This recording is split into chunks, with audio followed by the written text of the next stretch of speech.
Chapter 37. Heading up the stairs to go to bed, Matt wasn't quite sure how he'd gotten roped into spending the day on horseback doing ranch work. But it had made Alex happy when he'd agreed, so he would give it a try. Besides, he hadn't forgotten that someday the place would belong to Alex, and the way things were going, possibly him as well. It wouldn't hurt to know what they do. It also might help him get on her father's good side.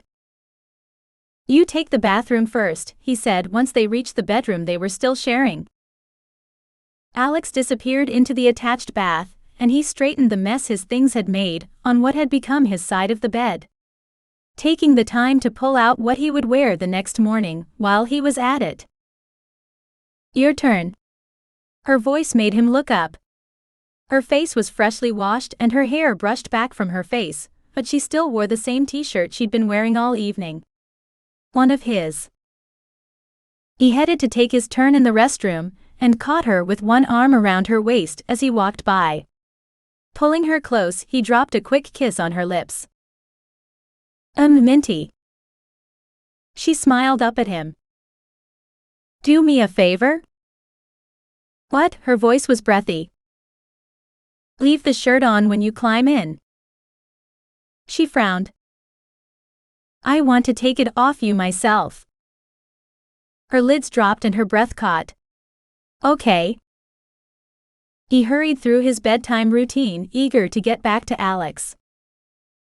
When he got back to the bedroom, she was sitting in bed, the blanket and sheet pooling around her waist, still wearing his t-shirt.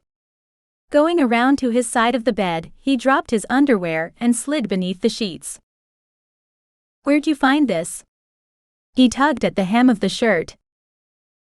"I went to do some laundry this evening and found it in the dryer. It smelled so good I couldn't resist the urge to put it on." "What did it smell like that made it so irresistible?" He inched the hem a little higher. "Soap and sunshine." Her voice dropped an octave. "And you?" Matt teased his fingertips along the bare skin of her stomach. "So which part made you just have to wear my shirt?" "Well, the sunshine didn't hurt, but every time I catch your scent, I want to roll in it to surround myself in it. Besides, you said I could wear your shirts." "So I did." After inching his t-shirt up her abdomen, he cupped her breast while leaning closer. Lowering his mouth to hers, he kissed her softly at first, then with more passion. The weight of her hand on his chest reminded him that she still wore his shirt. He pulled away with a low growl and laid her back against the pillows. Moving over her, he nuzzled her neck, then moved lower. It smells like you now. This may have just become my new favorite shirt." He pulled it up until it bunched under her arms, then lifted the front until her breasts were exposed. Lowering his head to one breast, he pulled one puckered nipple into his mouth and nipped the tip with his teeth before soothing away the sting with his tongue, then moved to the other breast. He teased and tormented both sides this way until Alex pulled at his arms. "Matt, please." "Please what?" He looked up at her flushed face and half-lidded eyes, and knew she was as turned on as he was. "Please." Her voice had turned husky, and Matt couldn't resist the urge to tease her more. "What is it you want so bad?" He used one finger to draw abstract designs on the skin of her stomach. "You. Touch me. Anything. Just don't leave me hanging." "Would I do that to you?" He knew his smile had turned mischievous. Tugging the covers down the bed, he skimmed his hands up her legs, stopping at her hips, and slid his hands off the sides to hold him up over her. Lowering himself over her, he met her lips with his own.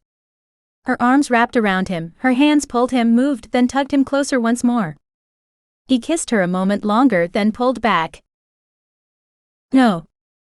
Alex groaned. "Come back." "In a minute." He broke free of her grasp and tugged the wadded shirt off over her head, before tossing it aside. Laying on one side next to her, he ran his hand down her body. A caress here, a light touch there, and in only a few minutes he had her squirming again. "Matt," she cried, gasping for air. I promise. I won't leave you wanting. For long. Alex growled and rolled. Suddenly, instead of lying beside him, she was sitting astride his waist. I'm done with the teasing for tonight. She looked down at him with heat-filled eyes. Her voice was rough and deep. But I'm a big girl. She leaned down and lightly bit his lip. And I know how to get what I need. Matt was a little surprised by the sudden change in her attitude. Always before she'd been content to let him lead. Apparently, slow wasn't what she was in the mood for tonight. The sight of her over him was hotter than he could have imagined. Do with me what you will. He laid flat on his back and opened his arms wide. I'm at your mercy. Good. She grinned and shifted her hips.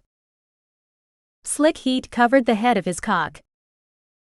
I'm glad to have your cooperation. She shifted a little more. Her slow movements were tortuous, but he suspected this was her revenge for his teasing. Can I touch, or is it hands off? You can touch, but no trying to control me. I wouldn't dream of it. Actually, he might if she kept things this slow, but not yet. Her dominance and attitude of control was amazing, and he wasn't going to do anything to change it. He dropped his hands onto her thighs, where they rested on either side of his body. She shifted again, and her heat engulfed the tip of his cock as she pushed him just barely inside her. His hands gripped and squeezed her legs as he let out a low moan. Relaxing his grip, he ran his hands up her body until he was cupping her breasts. Careful not to use too much strength, he squeezed and kneaded the full mounds. Alex moved back and let her weight push him fully into her. She dropped her head back and froze. You okay? Matt asked. She seemed all right, but he wanted to be sure. Yeah, her voice was barely more than a whisper. After a moment, she started moving again, slowly at first but steadily. Matt was content to let her set whatever pace made her happy. Her body, muscles bunching as she lifted herself and relaxing as she sank down onto him again. He played with the breasts still in his hands, gently pulling and plucking at her nipples before sliding his hands around to her back and down to hold her ass. Her rhythm picked up, and he couldn't keep from working with her, lifting his hips to meet hers, and she came back down again. Her hands braced against his chest, and she paused for a moment as a wave of pleasure washed over her, but it didn't last long, and she was moving again, faster, more urgently. Matt moved his hands to her hips, not to hurry her but to help her, be ready to catch her once she was finished. He knew it wouldn't be too much longer, he was too close himself. She cried out, and he felt her body tense, and her hot slick pussy clasped around him. He couldn't hold back any longer. Fire shot up his spine as he exploded inside her. She fell forward, exhausted, against his chest. He wrapped her in his arms and held her close. She was a precious gift. He had no doubt.